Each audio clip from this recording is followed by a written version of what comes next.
Hello everyone, thank you very much for joining me for today's snapshot. Today we're going to be looking at pound US dollar, the cable pairing. We're going to look at its pullback and how to trade it. But before I do that, please take note and pay attention to the following important information. Please know that CFDs are high-risk products and that you should be completely aware of the risks that they pose. Please also realize that this is a general commentary only and does not constitute investment advice. And lastly, these are our sources of information. Okay, thank you very much for that. Let's get into it. These are the fundamentals that we are considering. UK inflation came in ahead of expectations yesterday, with core CPI beating forecast. It came in with a print of 1.8% year on year against the forecast of 1.3% year on year. And the RPI, which is the retail price index, came in ahead of forecast as well. Came in at 1.6% year on year against 1.2% forecast.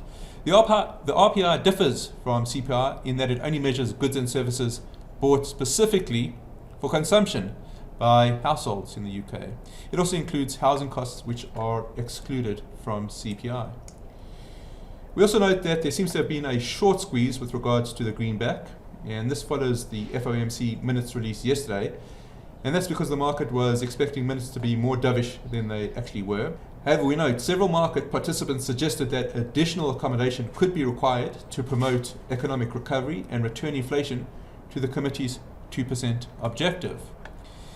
Given the fact that we are already running at unlimited quantitative easing, this suggests to us that there is going to be further pressures on the greenback.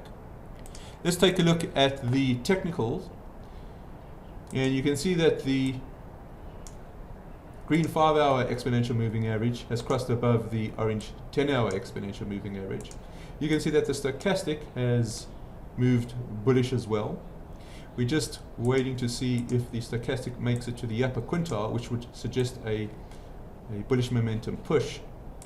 And we also see that the RSI has popped above 50, which is on the bullish side of the oscillator. Let's take a look at some key takeaways before we end off. So UK inflation data may help support the pound.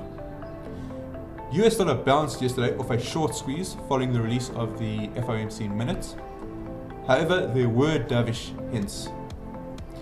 Moreover, we're looking for a momentum build on the cable hourly chart.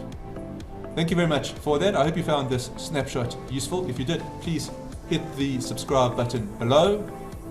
Thank you very much for joining me, and I look forward to speaking with you in the near future.